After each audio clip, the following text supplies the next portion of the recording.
الأمين المتين الحنين الكريم الرؤوف الرحيم. أما بعد فأعوذ بالله من الشيطان الرجيم. بسم الله الرحمن الرحيم. قال الله تبارك وتعالى في كلامه المجيد: خلق الموت والحياة.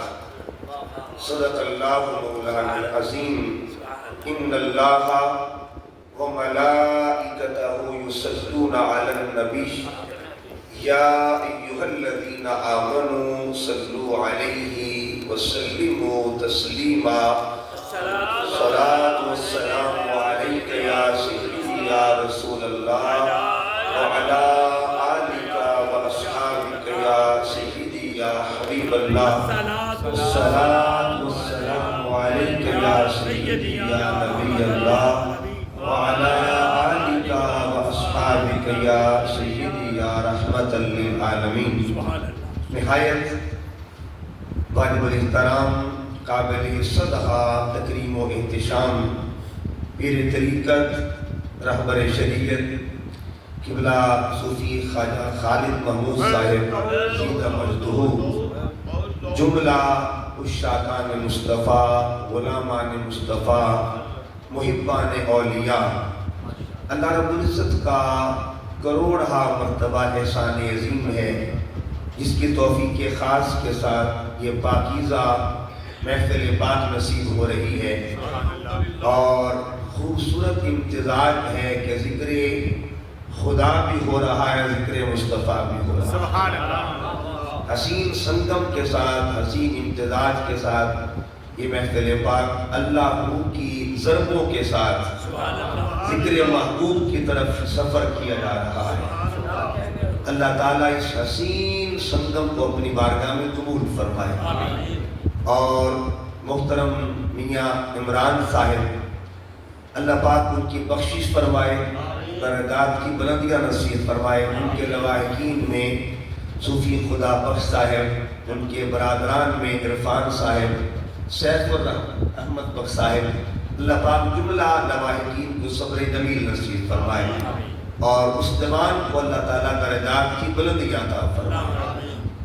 قرآن مجید فرقان حمید کی روشنی میں سورہ ملک کی معروف آیت کریمہ کا ایک حصہ تلاوت کیا ہے، جس میں اللہ رب العزت نے ارشاد فرمایا: خلق الموت والحیات. دو لفظوں کا اللہ نے ذکر فرمایا ہے کہ اللہ نے موت اور حیات کو پیدا کیا. دو چیزوں پہ غور کرنا ہے. اللہ پاک نے اس ترتیب میں حکمت کیا رکھی ہے. ایک ترتیب انسانی ہوتی ہے اور ایک ترتیب رحمانی ہوتی ہے. انسانی ترتیب کو دیکھیں تو پہلے ہم تصور زندگی کو لیتے ہیں اور پھر ہم موت کا ذکر کرتے ہیں. جب ہم کہتے ہیں کہ زندگی اور موت اللہ کے ہاتھ میں، اکثر یہ جملہ بولا جاتا ہے. ہم ترتیب میں پہلے زندگی کا ذکر کرتے ہیں اور پھر بعد میں موت کا ذکر کرتے ہیں. لیکن جب اللہ پاک کا ذکر فرمایا تو اللہ نے پہلی ترتیب میں موت کا ذکر کیا اور پھر زندگی کا ذکر کیا. اس میں راز کیا ہے؟ علامہ اقبال فرماتے ہیں: قرآن میں ہو غوطہ زن اے مرد مسلمان، اللہ کرے تجھ کو عطا جدت کردار. اے بندہ مومن قرآن میں غوطہ زنی کر، اگر تو قرآن میں غوطہ خوری کرے گا اللہ تجھے موتی عطا فرمائے گا. اور میاں صاحب کی فرماتے: شدہ مدہ تیرا زمرہ شان تیری بچھائیاں، اما لطنا خبر نتائی خاصا رمضان پائی. کہ ہم خاصوں کی محفل میں بیٹھے ہوئے ہیں، اللہ والوں کی سنگت میں بیٹھے ہیں، تو اللہ پاک نے جو ترتیب رکھی اس میں رات ایک تو یہ، اور اس کے بعد پھر ایک لفظ پہ بات کریں گے. سب سے پہلے اس ترتیب کو دیکھتے ہیں. اللہ پاک نے پہلے موت کا ذکر کیوں کیا، پھر زندگی کا ذکر کیوں کیا؟ اس کی وجہ کیا ہے؟ حالانکہ عمومی طور پر پہلے زندگی کی بات ہوتی ہے پھر موت کی بات ہوتی ہے. اللہ نے پہلے ہی موت کا ذکر کیا، بعد میں زندگی کا ذکر کیا. اس کی راز اور حکمت کیا ہے؟ راز یہ ہے، اللہ تعالیٰ بتانا یہ چاہتا ہے کہ اے انسان اگر تو حقیقی زندگی پانا چاہتا ہے اور پہلے موت سے گزرنا پڑے گا. اس موت کو فنا کا نام دیا گیا اور اگلی زندگی کو بقا کا نام دیا گیا. علامہ اقبال فرماتے فنا فی اللہ کی تہ میں بقا کا راز مضمر ہے. جسے مرنا نہیں آتا اسے جینا نہیں آتا. حقیقی زندگی اسے ملے گی جو پہلے موت سے گزرے گا. اور یہ موت صرف انسان کی جان کا معاملہ نہیں یا انسان کی خواہشات کی موت بھی ہے. انسان جو خواہشات پالتا ہے اللہ فرمانا یہ چاہتا ہے اپنی خواہشات کو موت دینا پڑے گی, مار کر تمہیں حقیقی زندگی نصیب ہوگی. اب یہ خواہش دیکھیے نا, ہم جب دنیا میں آتے ہی ہمارے کان میں اذان دی جاتی. اذان دیکھ کے ہمیں کیا اطلاع دی جاتی اور کون سا پیغام دی جاتا ہے آنے والے. پھر یہ بھی یاد رکھیں ادھر کان میں اذان ہوتی ہے اور ادھر تکبیر بھی ہو جاتی. اب کبھی غور کریں تکبیر میں اور نماز میں کتنا وقفہ ہوتا ہے. چلو اذان اور نماز میں تو وقفہ ہوتا ہے 15 منٹ کا, اگر مغرب دے تو ساتھ ہی نماز بھی شروع ہو جاتی ہے. لیکن کہا صرف اذان نہیں بلکہ تمہیں تکبیر بھی سنا دی گئی, اور تکبیر سنانے کے بعد خبر کیا دی گئی ہے اے آنے والے اپنی نظر موت میں رکھنی ہے. تو وہ نماز کا وقت بھی آنے والا ہے, وہ وقت بھی آئے گا اور اس میں ابھی کوئی لمحے جو ہے تھوڑے لمحے باقی ہیں, تھوڑی دیر گزرے گی اللہ اکبر کی صدا بھی بلند ہو جائے گی. اتنا عرصہ تیرے پاس, اتنی زندگی ہے تیرے پاس.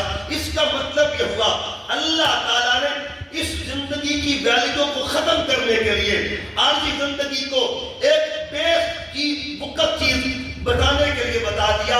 خلق الموت والحیات. یاد رکھ لے اگر پورے اعلیٰ زندگی کی طرف سفر کرنا ہے, اس حیات کا مسافر بننا ہے, تو سب سے پہلے تجھے موت کی وادی سے گزرنا پڑے گا. خلق الموت والحیات. اچھا پھر دیکھیے خلق الموت, پہلے موت کا ذکر کیا پھر حیات کا, اور دونوں کا ذکر کیا کہ دونوں اللہ کی مخلوق ہے. دونوں کیا ہے, موت بھی اللہ کی اور زندگی بھی اللہ کی, لیکن دونوں میں اشرف المخلوق کوئی نہیں. نہ موت اشرف المخلوق ہے نہ زندگی اشرف المخلوق ہے. موت بھی محض مخلوق اور زندگی بھی محض مخلوق ہے. اب مخلوق کی بھی قسمیں ہوتی ہیں. ایک ہے محض مخلوق ہونا, موت بھی محض مخلوق اور زندگی بھی. ایک اشرف المخلوق ہونا. اللہ فرماتا ہے والتین والزیتون وطور سینین وہذا البلد الامین لقد خلقنا الموت نہیں کہا, لقد خلقنا الحیات نہیں کہا, بلکہ فرمایا لقد خلقنا الانسان کا. موت کا درجہ بعد میں ہے, زندگی کا درجہ بعد میں ہے. اس سے بھی اعلیٰ اس نے جسے بنایا ہے اسے انسان کہا جاتا ہے. اب اس کا مطلب یہ ہوا موت محض مخلوق, زندگی محض مخلوق. اللہ نے انسان کو اشرف بنایا. اچھا اشرف سے بھی اعلیٰ مخلوق کو اللہ انسانوں میں سے بھی بعد کا انتخاب کرتا ہے, چن لیتا ہے اور ان کو چن کر اعلیٰ مقام عطا کرتا ہے. اب یہ تیسرا درجہ ہوا, اول درجہ, اسے کہتے ہیں افضل المخلوق. ایک ہے محض مخلوق, ایک ہے اشرف, ایک ہے افضل. اب محض مخلوق کوئی مخلوق, اشرف ہوا خالق, اشرف کی مخلوق, افضل ہوا خالق. اس کا مطلب یہ ہوا یہ مخلوق تر ہے اور وہ خالق تر ہے. اس کو اللہ نے افضل بنایا, وہ خالق تر ہے. افضل بھی برابر نہیں. قرآن پاک پڑھیے, اللہ فرماتا ہے تلک الرسل فضلنا بعضهم علی بعض. اللہ بعض رسولوں کو افضل بناتا ہے لیکن ان میں بھی افضل برابر نہیں ہوا. بعض میں بعض کا درجہ زیادہ ہوتا ہے. اب افضل اگر کل کائنات میں دیکھا جائے تو کل کائنات میں اللہ نے اپنے پیاروں میں سے, اپنے بندوں میں سے جن کو افضلیت کا تاج دیا انہیں انبیاء کہا جاتا ہے. رسول کہتے ہیں افضل برابر. میں دو ہستیوں کی بات کر رہا ہوں اور دونوں کا ذکر قرآن پاک میں, دونوں افضل ہیں مگر دونوں برابر نہیں ہیں. ایک ذات کو کلیم کہتے ہیں اور ایک ذات کو حبیب کہا جاتا ہے. پڑھیے قرآن پاک کا 16واں پارہ. کلیم اللہ, ان کو بھی اللہ نے چنا اور حبیب اللہ کو بھی اللہ نے چنا. دونوں کو چن کر بھی برابر نہیں رکھا. کیسے نہیں رکھا؟ پڑھیے قرآن پاک کا 16واں پارہ. حضرت موسیٰ علیہ السلام طور پہ جاتے ہیں, اللہ حکم دیتا فخلعنا علیہ, اے پیارے کلیم جوتے اتارنا، اِنَّکَ بِالْبَادِ الْمُقَدَّسِ طُوبَى، یہ بادیہ مقدس جوتے لے کے نہیں آنا۔ اور جب محبوب خدا عرش پہ جا رہے تھے جوتے اتارنے لگے، ادھر سے آواز آئی ارفع ما نعلیک یا محمد، سونے جوڑے اتارنے جوڑے اسے لے آگیا۔ اس کا مطلب یہ ہوا جو جوڑے اتار کر دور پہ جائے اس ذات کو کلیم کہتے ہیں، جو جوڑے لے کے عرش پہ جائے اسے حبیب کہا جاتا ہے۔ قرآن مجید کی ایک اور مثال سنیے گا، ایک کلیم ہے جو دعا کرتے ہیں رب اشرح لی صدری، ربا سوڑیا میرا سینہ کھول دے، میرا سینہ شرح صدر عطا کر دے۔ ادھر حبیب کی شان یہ دعا کر نہ کر علم نشرح لکا صدر، حبیب تیرا بغیر دعا کے ہم نے سینہ کھول دیا۔ ایک اور مثال، اور وہ مثال قرآن مجید کا 9واں پارہ، کلیم کون ہے جو دور پہ جاتے ہیں، عرض کرتے ہیں رب ارنی انظر الیک۔ علامہ اقبال فارسی میں لکھتے ہیں عبد دیگر عبدہ چیزیں دیگر، عبد دیگر عبدہ چیزیں دیگر، ما سراپا انتظار و منتظر۔ اقبال فرماتے بندے دو ہیں لیکن دونوں برابر نہیں ہیں، فرق یہ ہے ایک وہ ذات ہے جو خدا کا انتظار کرتی ہے اور ایک وہ ذات ہے جس کا خدا خود انتظار کرتا ہے۔ جو خدا کا انتظار کرے اسے ذات کلیم کہتے ہیں، اور جس کا اللہ خود انتظار کرے اسے محمد عربی کہا جاتا ہے۔ فرق یہ، فرق مطلوب طالب کا دیکھے کوئی، قصہ طور معراج سمجھے کوئی بے ہوش قلبوں میں گم ہے کوئی، اور کس کو دیکھا یہ موسیٰ سے پوچھے کوئی، آنکھ والوں کی ہمت بلا دو۔ فرق ہوتا ہے۔ اب آگے چلتے ہیں، اللہ پاک نے اب 3 درجے بنا دیے، محض مخلوق ہونا، اشرف ہونا اور افضل ہونا۔ اس سے بھی بڑا درجہ، اس سے بھی بڑا درجہ ہے، اور وہ درجہ اگر کائنات میں کسی ذات کو ملا ہے اس ذات کو ذات مصطفیٰ کریم کہا جاتا ہے۔ اب وہ درجہ کون سا ہے؟ پڑھیے قرآن پاک کا 25واں پارہ، لباقمت کل حبیب فرما دیجیے ان کان للرحمن ولد فانا اول۔ حبیب اعلان کر دے کہ میں اول ہوں، میں کون ہوں؟ اچھا یہ قرآن ہے، اس کلام پاک میں آپ دیکھتے ہیں یہ نام، یہاں نام ہے، یہ نام سب کے سب اللہ تعالیٰ کے نام، صفاتی نام ہے، اور ادھر دیکھیں گے ادھر نام ہے آقا علیہ السلام کے نام۔ اب کمال کی بات ہے ادھر کئی نام ہیں جن کا نام ادھر بھی ہے، فیض ادھر بھی ہے۔ ادھر 4 نام ترتیب سے لکھے ہیں، الاول، الآخر، الظاہر، الباطن، آگے لکھا جل جلالہ۔ اور ادھر آتے ادھر وہی نام 4 ترتیب سے لکھے، اول، آخر، ظاہر، باطن۔ یہ حصہ کہتا ہے اول ذات خدا ہے، اور وہ حصہ کہتا ہے اول ذات محمد مصطفیٰ۔ رنگ ساز نے اپنا رنگ عطا کر دیا، فیض عطا کر دیا، اپنی صفات کا مظہر اول جس ذات کو بنایا اس ذات کو ذات مصطفیٰ کریم کہا جاتا ہے، اول بنا دیا۔ اب یہ مقام مخلوق میں کسی اور کے پاس نہیں ہے، اولیت کا درجہ اگر اللہ نے کسی کو دیا ہے اس سے ذات مصطفیٰ صلی اللہ علیہ وسلم کہا جاتا ہے۔ تو حضور اول ہے، موت بعد میں ہے، حضور اول ہے، زندگی بعد میں ہے، زندگی بھی بعد میں ہے، موت بھی بعد میں ہے۔ نہ زندگی اول مخلوق ہے نہ موت اول مخلوق ہے، اول مخلوق کو ذات مصطفیٰ کہا جاتا ہے۔ لیکن یہاں جو قابل ایک اور بات، موت بھی بنی بعد میں، زندگی بھی بنی، آقا موت سے بھی پہلے اور زندگی سے بھی۔ لیکن سوال ذہن میں آ گیا، اگر زندگی بنی بعد میں ہے تو حضور زندہ کیسے؟ یہ قابل غور ہے۔ آپ کہتے ہیں کہ زندگی بھی بعد کی مخلوق ہے اور موت بھی، تو پھر زندگی سرکار کو کیسے ملی؟ وہ زندگی کیسے ملی؟ اگر زندگی کو پہلے سمجھیں گے تو پھر حدیث پاک پہ حرف آئے گا، اول الخلق ہونا حضور کا ثابت نہیں ہوگا، زندگی بعد میں ہے، آقا اول الخلق ہے، زندگی بھی خلق ہے لیکن اول نہیں ہے۔ اول الخلق اگر کوئی ذات ہے اسے ذات مصطفیٰ کہا جاتا ہے۔ اب اسی نقطے پہ بات کرتے ہیں کہ آقا زندہ ہیں، ابھی موت بنی نہیں تھی، آقا زندہ تھے۔ حیات بنی نہیں تھی، آقا پہلے تھے. جب سرکار حیات سے بھی پہلے، تو حیات کون سی سرکار کے پاس تھی؟ اس حیات کو سمجھنا ہے. اس کو سمجھنے کے لیے پھر ہم اللہ کی صفات کا سہارا لیتے ہیں. یہ قرآن پاک کا دوسرا پارہ ہے، پہلا صفحہ ہے. اللہ پاک فرماتا ہے ان اللہ بالناس لرؤوف الرحیم. اللہ رؤوف بھی ہے اور رحیم بھی ہے. کس کی شان ہے؟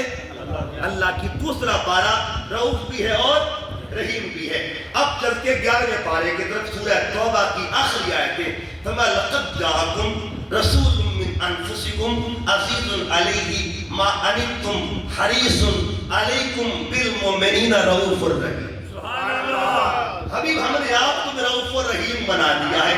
ادھر قرآن پاک کا دوسرا پارہ کہتا ہے رؤوف الرحیم ذات خدا ہے، اور 11واں کہتا ہے یہ رنگ مصطفیٰ کو بھی عطا کر دیا ہے، یہ فیض مصطفیٰ کو دے دیا ہے. اس کا مطلب یہ ہوا ادھر وہ رنگ ذاتی طور پہ ہے، ادھر وہ رنگ عطائی طور پہ ہے. ذاتی طور پہ رنگ خدا ہے، عطائی طور پر رنگ محمد مصطفیٰ صلی اللہ علیہ وسلم ہے. جب یہ بات سمجھ میں آ گئی تو اللہ کی ایک صفت اور بھی ہے، اللہ لا الہ الا والحی. اللہ حی بھی ہے، اللہ زندہ بھی ہے. آپ کہتے یا حیو یا قیوم کا درد بھی کرتے ہیں. اللہ حی ہے، یہ بھی صفت ہے. اب یاد رکھیے اللہ نے اپنی صفات کا پہلا مظہر کس کو بنایا ہوگا؟ اپنی صفات کی پہلی خیر کس کو دی ہوگی؟ خود بھی رؤوف تھا، محبوب کے رؤوف بنا دیا. خود بھی اول، محبوب کو بھی اول بنا دیا. خود بھی آخر، محبوب کو بھی بنا دیا. خود بھی ظاہر، محبوب کو بھی بنا دیا.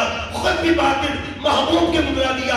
مولا پتا اپنی شان حی کا پہلا فیض کس کو دیا ہے؟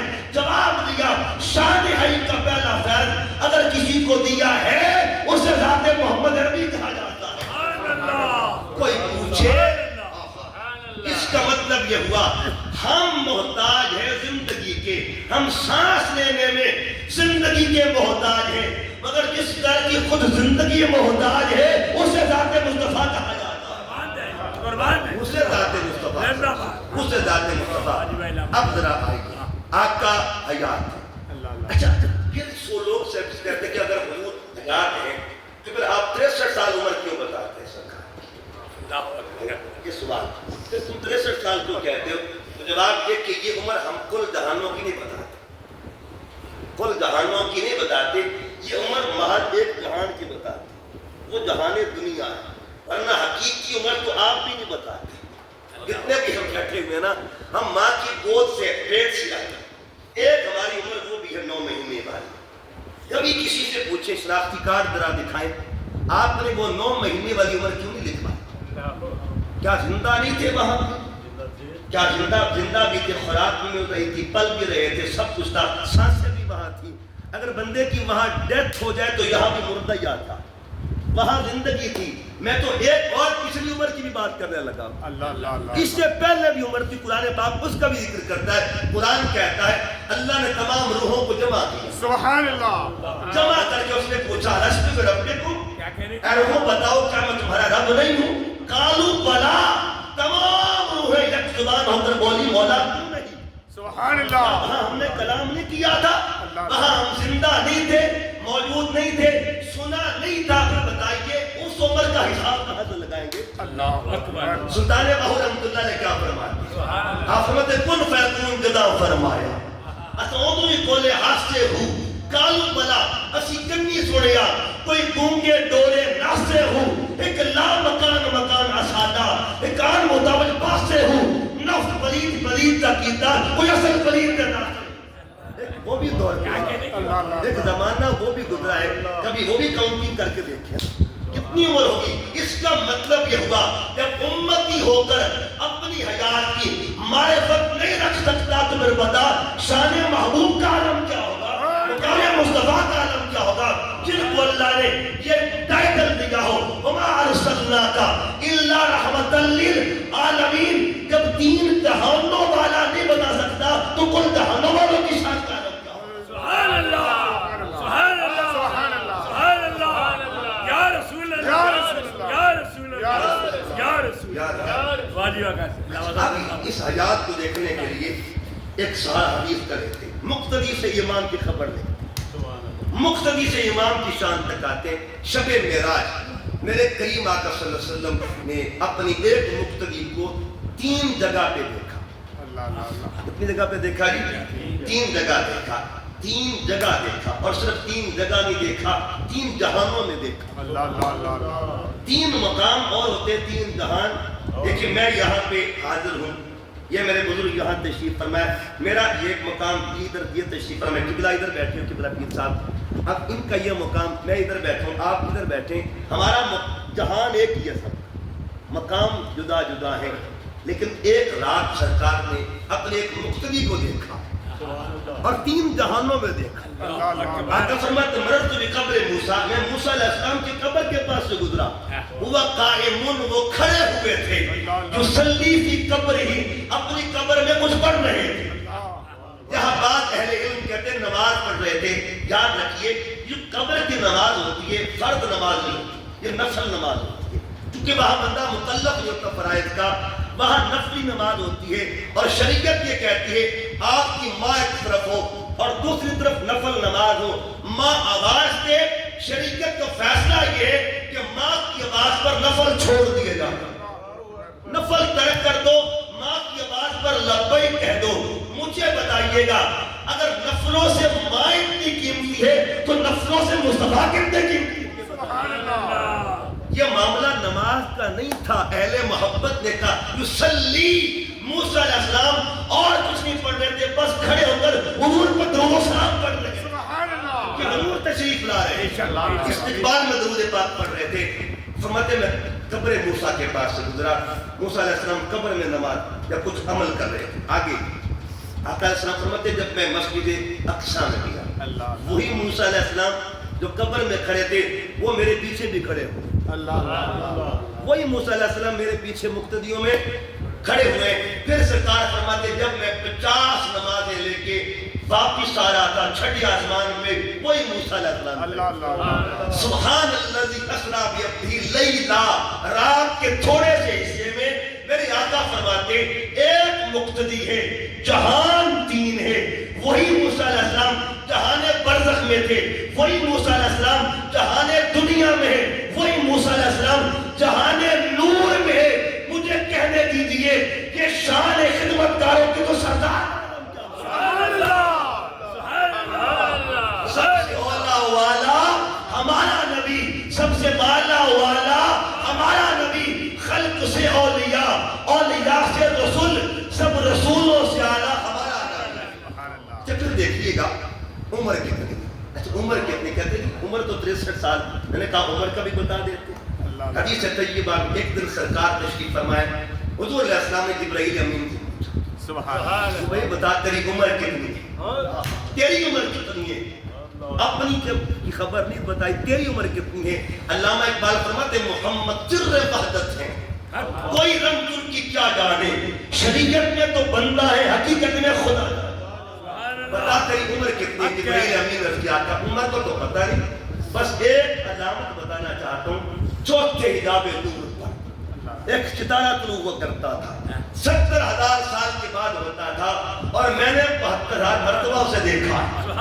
پیش رسول ایک دن جبرائیل تھے کھڑے, فخر دراز عمر کو دل میں لیے ہوئے, ہنس کر جبرائیل سے کہنے لگے نبی کیا عمر ہے تمہاری, یہ بتلاؤ تو صحیح. کئی جبرائیل نے یا سید البشر, مجھ کو تو اپنے بارے میں بس اتنی ہے خبر کہ ہوتا ہے سر عرش طلوع ستارہ, 70,000 سال کے بعد دوبارہ اندازہ میری عمر کا کیجئے شہوالا. میں نے 72,000 مرتبہ دیکھا ہے وہ تارا. یہ سن کے میرے آقا نے کہا جان سکو گے وہ تارا, اگر دیکھا تو پہچان سکو گے. یہ کہہ کے میری سرکار نے سر سے امامہ جو ہٹایا, پیشانی محمد تو تارا نظر آیا. آقا فرماتے جبرائیل سن, جس تارے کو تو دیکھتا تھا وہ مجھ محمد کے نور باقی تو تھا. عمر کتنی ہے, نعرہ رسالت, نعرہ رسالت, نعرہ رسالت. عمر کتنی ہے. سائنٹسٹ صاحب نے کیا خوب لکھا تھا, تو شاہ خوباں تو جانے جانا ہے چہرہ ام الکتاب تیرا, نہ بن سکی ہے نہ بن سکے گا مثال تیری جواب تیرا. اور آگے کہا خدا کی غیرت نے ڈال رکھی ہے تجھ پہ 70,000 پردے، جہاں میں لاکھوں دور بن کے وجہ میں اٹھتا حجاب تیرا، اور تو سب سے اول تو سب سے آگے ملا ہے اس نے تمام تجھ کو، اے عمر لاکھوں برس کی تیری مگر ہے دادا شباب تیرا۔ اس کا مطلب یہ ہوا کس کے دم سے زندگیاں خیرات میں بٹا کرتی ہے، اس پاک حیات کو یاد محمد ہی کہا جاتا ہے۔ آقا علیہ السلام کے مسجد اقصی میں آپ کے مقتدی جی سارے قبروں سے آئے ہوئے تھے، ایک طرف اوپر سے آئے تھے عیسیٰ علیہ السلام۔ اچھا عیسیٰ علیہ السلام اوپر سے تشریف آئے، آقا علیہ السلام کے پیچھے اقتدا میں کھڑے ہوئے ہیں۔ ایک بندے نے پوچھا کہ دیکھیے عیسیٰ علیہ السلام اوپر ہے اور سرکار اس وقت گنبد خضرا میں جلوہ فروغ، تو سوال یہ کیا کہ اوپر والا شان والا ہے یا نیچے والا شان؟ ایک سوال کیا، اس نے ذہنی تخمینہ لگایا۔ آئیے اس کا بھی جواب سنیے گا۔ یہ ہماری مسجد ہے، مسجد میں ظہر کی نماز کا وقت ہو، 4 مقتدی ہوں، امام موجود ہو، نماز ہو جائے گی۔ عصر آ گئی، 3 مقتدی ہیں، امام موجود ہے، نماز ہو گئی۔ مغرب آ گئی، 2 مقتدی ہیں، امام موجود ہے، نماز ہو گئی۔ اب عشاء کی نماز کا وقت آیا، 30 مقتدی موجود، لیکن امام کوئی نہیں، امام موجود نہیں۔ ہر بندہ پریشان ہے، امام کوئی نہیں ہے، امام کوئی نہیں۔ ایک بندہ بولا کہ نتیجے سے یہ ثابت ہوا کہ مقتدیوں کے بغیر گزارا ہو جاتا ہے، امام کے بغیر گزارا ہوتا، امام کے بغیر نظام چلتا نہیں ہے۔ اوپر جو گیا ہے وہ مقتدی ہے اور جو نیچے ہے وہ امام ہے۔ اگر آپ کی چھوٹی سی مسجد کا نظام امام کے بغیر نہیں چل سکتا تو سنیے گا یہ کل جہان کا نظام امام الانبیاء کا نظام کیسے چل سکتا ہے؟ آقا صلی اللہ علیہ وسلم، علامہ اقبال نے کیا خوب کہا، ہو نہ یہ پھول تو بلبل قطرن من بنا، چمن تہر میں کلیوں کا تبسم بنا ہو، خیمہ افلاک کا استادہ اسی نام سے ہے، نبض ہستی تپشا مادہ اسی نام سے ہے۔ کلندر لاہوری کہتا ہے کہ نبض کائنات اگر چل رہی ہے تو جانے کائنات اس میں موجود ہے۔ اچھا سارے پیغمبر اصل اصول بندگی استاد پر اللہ سبحان اللہ۔ بلا آپ خیرات دے رہے ہیں اپنی محبتوں کی، تو عرض کر رہا تھا کہ پیچھے سارے انبیاء چاہیے قبروں والے کھڑے ہوئے، اور آگے اب پھر دیکھیے اگلی امام قسطلانی فرماتے ہیں کہ جتنے بھی انبیاء گزرے ان میں کوئی بھی پیغمبر اپنی امت کی قبر میں نہیں تھا، کوئی بھی پیغمبر ایک کشتی ہے جو امت کی قبروں میں جاتی ہے، جلوہ دکھاتے ہیں۔ یہ ایک مسئلہ سنیے گا، اور یہ بھی امام قسطلانی فرماتے ہیں کہ پہلا امتی سرکار کا اس کا وصال ہوا، سرکار اس کی قبر میں بھی جلوہ گر تھی، پہلا امتی۔ اب ایک یہاں ترتیب سنیے گا، آقا صلی اللہ علیہ وسلم کی ذات طیبہ جب مدینہ پاک میں تشریف لائے، مکہ میں جنازے کو حکم نہیں آیا تھا، جب تک مکے میں رہے حضور سیدہ طیبہ طاہرہ خدیجہ پاک سلام اللہ علیہ آپ کا جنازہ نہیں ہوا تھا، دعا کے ساتھ آپ کی تدفین ہو گئی کیونکہ اس وقت حکم جنازہ نہیں تھا۔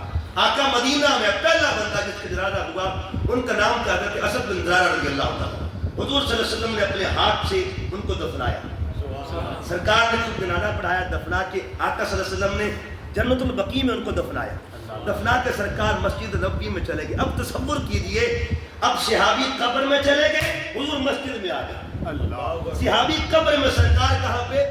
مسجد میں آ گئے۔ اب حدیث طیبہ میں ہے قبر میں 3 سوال ہوتے ہیں۔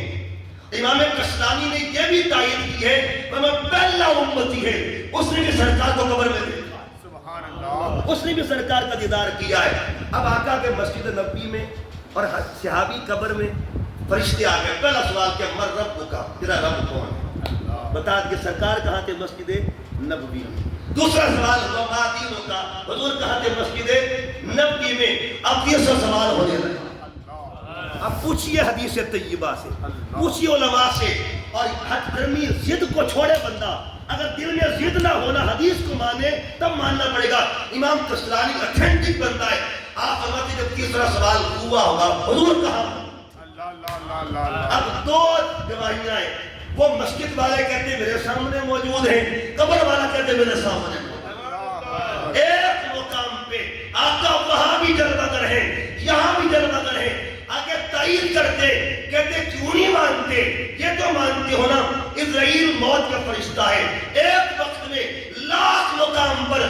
روح قبض کرنی ہے کون جاتا ہے, روح قبض کون کرتا ہے, جان کون لیتا ہے. کبھی جن کا دربان ہو کر ایک وقت میں ہزاروں مقام پہ جا سکتا ہے تو محبوب کی شان بتائیے. نوکر کو مانتے ہو, ایک وقت میں کوٹ بہادر میں فوج کی ہو جائے, اسی وقت میں جھنگ میں فوج کی ہو جائے, اسی وقت میں پنجاب کے کسی علاقے میں, اسی وقت میں پاکستان کے کسی علاقے میں, اسی وقت میں دنیا کے کسی علاقے میں, تو کون جائے گا وہاں پہ؟ اسرائیل قبض کرے گا نا, روح کون قبض کرے گا؟ اس کا مطلب یہ ہوا غلام کو مانتے ہو, امام کو نہیں مانتے. غلام کی طاقت کو مانتے ہو, تصرف کو مانتے ہو. قبلہ آپ کی دعا لینے کے لیے حدیث پیش کر رہا ہوں, حدیث بخاری. اور سنیے گا حدیث بخاری, بخاری شریف معتبر مستند کتاب ہے اور شاہ ستہ کی سب سے بڑی کتاب. نماز استسقاء پڑھی جا رہی ہے اور آقا اسلام نماز خود پڑھا رہے ہیں. بارش کے لیے, طلب بارش کے لیے نماز پڑھی جا رہی تھی. جب نماز کے دوران صحابہ کرام نے دیکھا آقا صلی اللہ علیہ وسلم ہاتھ آگے کبھی پیچھے, میں اشارہ تو نہیں کر سکتا, نہ مجھ کمینے کی اوقات. آقا صلی اللہ علیہ وسلم اشارہ کبھی آگے فرماتے کبھی پیچھے کرتے. تو صحابہ کرام نے بعد میں عرض کر دی, ایک صحابی نے پوچھا یا رسول اللہ آپ نماز کے دوران کبھی 10 اقدس آگے فرماتے کبھی پیچھے فرماتے. اب جب بندہ نماز پڑھ رہا ہونا تو حالت نماز میں مقامات خمسہ ہوتے, 5 مقامات, یعنی نگاہ کے جو 5 مقام ہوتے ہیں. اگر بندہ قیام میں کھڑا ہو تو نظر مقام سجدہ پہ ہوتی ہے, اگر بندہ رکوع میں ہو نظر پیروں پہ ہوتی ہے, اگر بندہ سجدے میں ہو نظر ناک پہ ہوتی ہے, اگر بندہ تحیات میں ہو نظر گود میں ہوتی ہے, اگر بندہ سلام کرے نظر کندھوں پہ ہوتی ہے. یہ مقامات خمسہ ہیں, 5 مقامات. لیکن یہ جو سوال پوچھ رہے ہیں ان کی نظر کہاں؟ یہ تصور شیخ ہے. یہ کیا ہو رہا تھا؟ علامہ اقبال اس کا جواب دیتے ہیں. اقبال فرماتے ہیں ادا ازل سے تیرے عشق کا ترانہ بنی اور نماز تیرے نظارے کا ایک بہانہ بنی. ادائے دی سراپا نیاز کی تیری, کسی کو دیکھتے رہنا نماز کی تیری. علامہ فرماتے لوح بھی تو قلم بھی تو, تیرا وجود الکتاب, گنبد آپ کی نہ رنگ, تیرے محیط میں حباب اور شوق تیرا اگر نہ ہو. میری نماز کا امام, میرا قیام بھی حجاب, میرا سجود بھی حجاب. آج کی آقا نماز کے دوران آپ کیا فرماتے ہیں؟ اب سرکار فرماتے ہیں صحابہ بات در چلی تھی, جنت میرے سامنے. ہمیشہ طالب مطلوب کے پاس آتا, خادم مخدوم کے پاس آتا. جنت تو کے نوکر ہے نا, اس لیے آج بھی قدموں میں آئی ہوئی ہے. آپ ریاض الجنت جا کے دیکھ لیں, جنت چل کے آئی ہوئی ہے. حضور میں خادم ہوں, آپ مخدوم ہیں. آقا میں طالب ہوں, آپ مطلوب ہیں. حضور ہر بندہ میرے اندر آتا ہے مگر میں آپ کی بات کرتا ہوں. ہر بندہ میرے اندر, میں آپ کی قدموں میں آ رہی ہوں. اب جنت کیا ہے؟ اور جنت یاد رکھیے, ریاض الجنت, ریاض اس پہ بھی ایک نقطہ ہے, اس کی اسی کو دہراتا ہوں. جنت میں موت کا داخلہ منع. کسی بھی عالم سے پوچھ لی, قیامت کی ترمذی کا حدیث بعد قیامت کی موت دمبے کی شکل میں لائی جائے گی. اور جنت کے انٹری گیٹ میں داخلی جو دروازہ ہوگا اس پہ کہ باہر موت کو ذبح کر دیا, کیوں اندر بقا ہی لگا, اندر موت نہیں ہے. جنت میں موت کا داخلہ منع ہے, جنت موت نہیں ہے. جبر بتائیے اس وقت حضور کس وقت کہاں موجود ہے؟ جنت میں سرکار موجود نہیں ہے. اس کا مطلب یہ ہوا اور ساتھ تو ہستی اور بھی موجود ہیں. آپ میں بات کر رہا تھا, دیکھیے سنگت کا عالم کیا ہوتا ہے, سنگت کا عالم کیا ہوتا ہے. اور خواجہ باقی بندہ رحمت اللہ علیہ آپ فرماتے توجہ اتحادی کیا ہوتی. کہا توجہ اتحادی کا ہے کہ آپ دیکھیں جب مرشد مرید پہ نظر ڈالتا ہے نا, توجہ ڈالتا ہے, اس کو اپنے رنگ میں رنگ دیا کرتا ہے. نان بھائی جو تھا اس نے کے حضور میں آپ جیسا بننا چاہتا ہوں. آپ لے گئے, رنگ دیا آپ نے. جب باہر نکلے لوگ حیران تھے اور پریشان تھے, کون باقی باللہ, کون نان بھائی ہے. لیکن کیونکہ باقی باللہ جو تھے نا وہ مرشد تھے, نان بھائی کا 3 دن کے بعد انتقال ہو گیا. کن کے دن کے بعد انتقال ہوا. اب اس کو توجہ اتحادی کے تصوف کی دنیا میں اب 3 دن 3 راتیں آقا صلی اللہ علیہ وسلم نے غار ثور میں کس کو رنگا تھا؟ مرید کامل کون تھا اور مرشد کامل کون تھا؟ 3 میں رنگ چڑھتا رہا, رنگ چڑھتا رہا, رنگ چڑھتا رہا. جب باہر نکلے نا کچھ لوگ دشت مصطفیٰ ڈوب رہے تھے اور کچھ دشت صدیق ڈوب رہے تھے.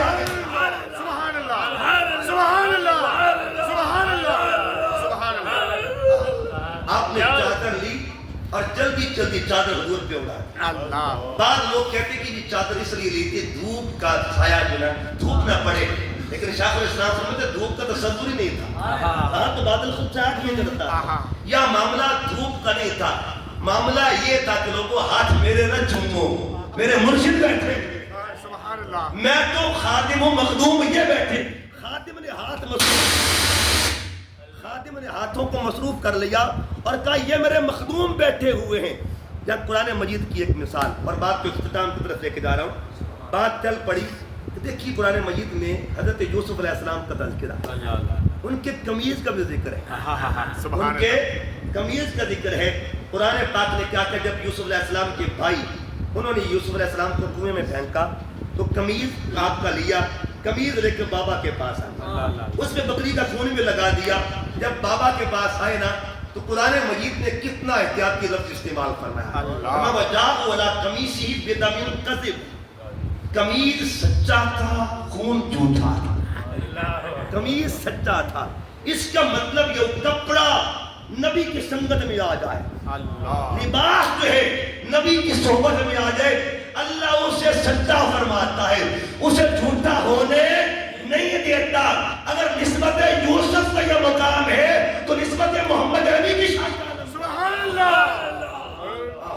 یہاں کپڑا ساتھ لگ جائے, آج وہ صبح و شام سنگت مصطفیٰ میں رہے, ان کے مقام کا عالم ہوگا.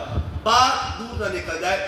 عرض کر رہا تھا, ادھر صدیق اکبر فرماتے میرے سامنے بیٹھے, ادھر میرے سامنے, ادھر بھی آگ, اور بات ہو رہی تھی کہ سرکار ہاتھ کبھی آگے فرماتے کبھی پیچھے. تو صحابہ کرام نے بات میں پوچھا, آقا فرماتے صحابہ بات دراصل جنت میرے سامنے آ گئی اور میں نے جنت میں ہاتھ ڈالا. اچھا بعض لوگ, یار لوگ ایسے عجیب لوگ ہیں, وہ کہتے ہیں کہ تصویر تھی جنت کی, اور تصویر تھی, جنت فزیکلی نہیں تھی. حیران ہے, حیرانگی کی بات ہے. اچھا آپ کے سامنے تصویر لگی ہو اور تصویر پر کھجور لگی ہو, آپ کا بچہ بھی کبھی کھجور کو نہیں پکڑے گا. کھجور پہ ڈوکے لگے, یعنی اس درخت پہ ڈوکے لگے, کھجوریں لگی, کب پکڑیں گے کوئی؟ آپ کے گھر میں تصویریں لگی ہوں کسی پھلدار درخت کی, آم لگے ہو, کہ آم کو پکڑا بچوں نے, ہر بندہ اصل کیا اور نقل کیا.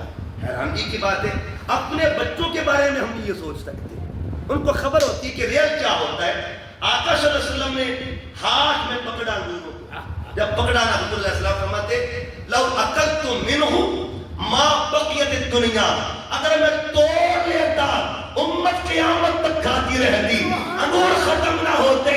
اس کا مطلب یہ ہوا جس ہاتھ میں کل امت کا لنگر ہو اسے دستے محمد عربی کہا جاتا ہے. سبحان اللہ, اسے دستے مصطفیٰ کہتے ہیں, اسے دستے. آپ آقا صلی اللہ علیہ وسلم نے کبھی ہاتھ آگے کبھی پیچھے.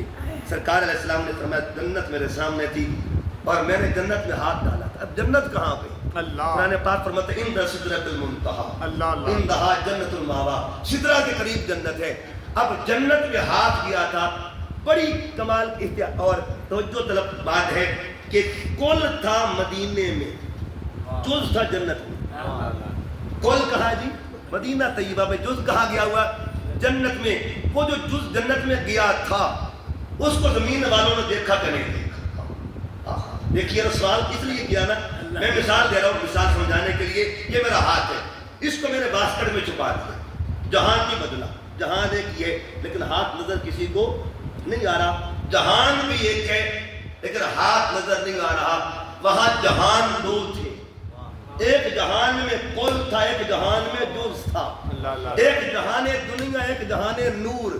جز نوری جہان میں گیا ہوا ہے اور کل جہان دنیا میں تھا, جن کا جز وہاں بھی دیکھا گیا یہاں بھی دیکھا گیا. وہی ہاتھ انگور پکڑ رہا ہے اور وہی ہاتھ صحابی دیکھ رہے ہیں. اس کا مطلب یہ ہوا جس کا جز ہو کر وہاں بھی موجود ہو یہاں بھی موجود ہو, ان کے کل کی شان سبحان اللہ. اور بات اختتامی کر کے تو زندہ ہے واللہ, تو زندہ ہے واللہ. آخری بات حضور کی آل پہ کر کے, حضور کی آل پہ بات کر کے بات کو مکمل کرنے لگا ہوں کہ زندگی یہاں سے ملتی ہے, زندگی کی خیرات یہاں سے ملتی ہے. کربلا کا آپ دیکھیں نا, امام عالی مقام امام حسین علیہ السلام, آپ جب کربلا میں آپ نے سجدہ کیا تو 3 کام کیے. کتنے کام کیے؟ سر جھکایا بھی, سر کٹایا بھی, سر اٹھایا. جھکنا بھی سر کا, کٹنا بھی سر کا, اٹھنا بھی سر کا. اب 3 فعل تھے، جس کا سر جھکا بھی ہے، کٹا بھی ہے اور اٹھا بھی ہے۔ جھکنا عبادت بن جائے، کٹنا شہادت بن جائے، اٹھنا تلاوت بن جائے۔ ایسے سر کے سردار کو حسین کہا جاتا۔ سبحان اللہ، سبحان ایک طرف کل ہے، ایک طرف جود ہے، باقی کل جسم کا حصہ جو ہے کربلا میں ہے، اور جود ہے وہ شام کے بازاروں میں قرآن پڑھ رہا ہے۔ بتا دیا کس کی نسل کی زندگی کا یہ مقام ہے، اصل کی شان کا عالم کیا ہوگا؟ سبحان اللہ، کی بات ہے۔ اصل کے مقام کا عالم کیا ہوگا؟ اور جب یہ قافلہ آل محمد کا شام کے بازار میں پہنچانا، ایک ہجوم تھا۔ ہجوم کے عالم میں ایک بڑی آگے بڑھتی، خاتون آگے بڑھتی ہے۔ اس نے کہا قافلے والوں، تمہارے قافلے میں کوئی طبیب ہے، حکیم ہے، میرا بچہ بیمار ہے، اس کا علاج کروانا چاہتا۔ تو یزیدی فوج نے تمسخر کیا، مذاق اڑایا کہ وہ ہتھکڑیوں والا بیٹھا ہوگا، اسی کا حکیم کے پاس جا، طبیب کے پاس جا۔ وہ یہ سوچتے تھے کہ شاید جواب مل جائے گا، لیکن خبر نہ تھی کس کے دروازے پر آ رہے ہیں اور کس کی بارگاہ میں بی بی آ رہی۔ اس نے عرض کیا، میں نے سنا ہے آپ حکیم ہیں، طبیب ہے، میرا بچہ بیمار، علاج تو کر دیں۔ امام زین العابدین نے انکار نہیں کیا۔ اللہ، میں بی بی بتا تیرا لال کدھر ہے؟ قریب ہی گھر تھا، گھر قریب تھا۔ آپ نے سواری کو رخ موڑا، بالکل چند قدموں کا فاصلہ تھا۔ ابھی گھر کے قریب پہنچے، اسی مکان سے ایک بچی باہر نکلی۔ اس نے کہا اس طبیب کو بول دے واپس چلا جائے، میرا ویر تو فوت ہو گیا، ویر میرا فوت ہو گیا، اب آنے کی ضرورت نہیں ہے اور آنے کا فائدہ کوئی نہیں ہے۔ اس بی بی نے ہاتھ جوڑ کر عرض کیا، آپ کو جانتی تو نہیں ہوں، لیکن اس کیفیت میں آپ یہاں تک تشریف لائے، آپ نے زحمت فرمائی، آپ واپس جائیں، آپ کا فائدہ نہیں ہے، بچہ فوت ہو گیا ہے۔ مگر سنیے میرے امام کے پتر نے جواب کیا دیا؟ اللہ، اللہ، اللہ، اللہ، آپ فرماتے بی بی نہیں، واپس نہیں جاؤں گا، بتا تیرا لال کدھر ہے؟ اللہ، اپنے گھر لے کے چل۔ اندر گئے، کیا دیکھا؟ میت پڑی ہوئی ہے، اور میرے امام نے کہا بی بی تو مصلی لے کے آ، اللہ، میں جانوں میرا مالک جانے۔ اللہ سے بات کرتے ہیں، اس سے بات کرتے ہیں، سجدے میں سر رکھا، اور امام زین العابدین نے ایک عجیب دعا مانگی۔ اللہ، دعا کیا مانگی؟ مولا تو جانتا ہے ہم کربلا سے ہو کے آئے، اللہ، تو جانتا ہے مولا ہم اصغر دیکھ کے آئے ہیں، لیکن مانگا ہم نے کچھ نہیں، ہم نے اکبر دیا، مانگا کچھ نہیں ہے، اونو محمد پیش کر کے آئے، مانگا کچھ نہیں ہے، مولا سارا گھر پیش کر کے آئے، مانگا کچھ نہیں، اپنی باری میں کچھ نہیں مانگا، یہاں نانا کی امت کا معاملہ ہے، مولا اس کے بچے کو زندگی دے دے۔ اگر آج زندگی نہ ملی نا، لوگ آل محمد کو مجبور سمجھیں گے اور کہیں گے کچھ نہیں کر سکے، کچھ باس نہیں تھا، ابھی سجدے میں سر تھا۔ وہی بچی جو ہے پھر آواز بلند کرتی ہے، ماں اس طبیب کو بول سر اٹھا لے، میرا ویر زندہ ہو چکا ہے۔ اس طبیب کو بول دے میرا ویر زندہ ہو گیا ہے۔ وہ بڑھیا ہاتھ جوڑ کے کھڑی ہو گئی، کا سمجھ نہیں لگتی آپ حکیم ہیں یا کریم ہیں؟ اللہ، اللہ، اس اعلیٰ خاندان کے فرد لگتے ہیں آپ بتائیے کون ہے؟ مجھے اپنے بچے کی زندگی تو پتہ ہے کہ مل گئی ہے، لیکن حیران ہوں خود کو ہتھکڑیاں لگی ہیں اور میرے بچے کو اللہ سے زندگی لے کے دے رہے ہیں۔ سنیے امام زین العابدین نے کیا فرمایا، کبھی بھی تو تم مجھے دیکھ رہی ہے نا، یہ رضا کا سودا ہے، اللہ، اور جو تجھے مل رہا ہے یہ عطا کا سودا ہے۔ اپنے معاملے میں ہم رضا والے ہیں، اوروں کے معاملے میں عطا والے ہیں۔ اس نے عرض کیا بتائیے تو صحیح آپ ہیں کون؟ آپ کا تعارف کیا ہے؟ آپ کی پہچان کیا؟ بی بی تیرا جگر پھٹ جائے گا، کلیجہ چر جائے گا۔ بی بی نہ سن، اس نے کہا اپنے موسم کو جاننا چاہتی ہوں، آپ کا نام کیا ہے؟ آپ نے فرمایا پھر بی بی بتا کلمہ کس کا پڑھتی ہے؟ اس نے پڑھا لا الہ الا اللہ محمد رسول اللہ۔ فرمایا کلمے میں جو نام آتا ہے نا وہ میرے نانا کا، میرے بابا کو حسین کہتے ہیں، میری دادی کو بطول زہرا کہتے ہیں، میرے دادا کو مولا علی کہتے ہیں۔ اتنی بات ہوئی نا، اس نے کہا پھر ہاتھ اٹھائیے، مجھے اپنے بچے کی زندگی نہیں چاہیے، جہاں آل محمد کی یہ کیفیت تو میرے بچے کو وہاں زندگی ملے۔ کہا نہیں ہم تو زندگیاں لے کے دینے والے ہیں، ہم موت تو نہیں مانگا کرتے۔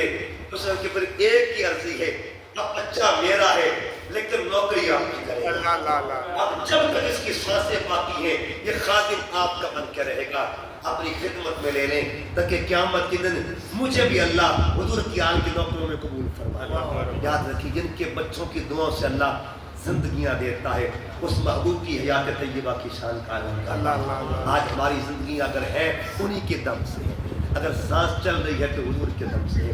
اللہ میری حاضری قبول فرمائے، اللہ عمران بھائی کی بخشش فرمائے۔